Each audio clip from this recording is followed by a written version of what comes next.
যারা মনে করছিল ইসলামপন্থীরা কেবল প্রান্তিক শক্তি, তাদের ধারণা ভেঙে চুরমার হয়ে গেছে। এই বিজয় প্রমাণ করছে সঠিক ন্যারেটিভ, সংগঠনের শক্তি আর জনগণের অন্তরের খোঁজ জানা, এই তিনের মিলনেই ভবিষ্যৎ লেখা হয়। বাংলাদেশের মাটিতে ভারতীয় আধিপত্যের বয়ান ধসে পড়ছে, সেকুলার এস্টাবলিশমেন্ট হতভম্ব হয়ে গেছে, কিন্তু এই লড়াই কেবল আজকের বিজয় উদযাপনের মধ্যে সীমাবদ্ধ না। এখন থেকে শুরু হবে আসল সংগ্রাম, ন্যারেটিভ ধরে রাখা, তা আরো বিস্তৃত করা আর জাতীয় রাজনীতির ময়দানে এই বিজয়কে রূপান্তর করা।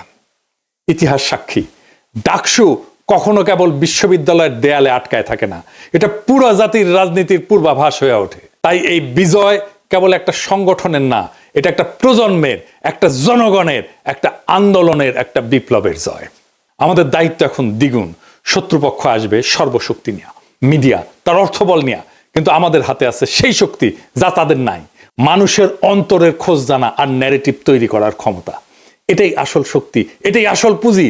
তাই বলি, আজকের ডাকসুর বিজয়কে আগামীর বাংলাদেশের পথ চলার ভিত্তি কইরা গড়ে তুলতে হবে। আত্মতুষ্টিতে না, দৃঢ় কৌশলে আগায় যান। শত্রুর আঘাতকে ভয় না, বরং প্রেরণা বানান।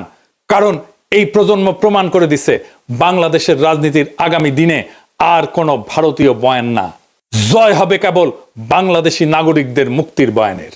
এই পথেই মুক্তি, এই পথেই ভবিষ্যৎ। ইনকিলাব জিন্দাবাদ।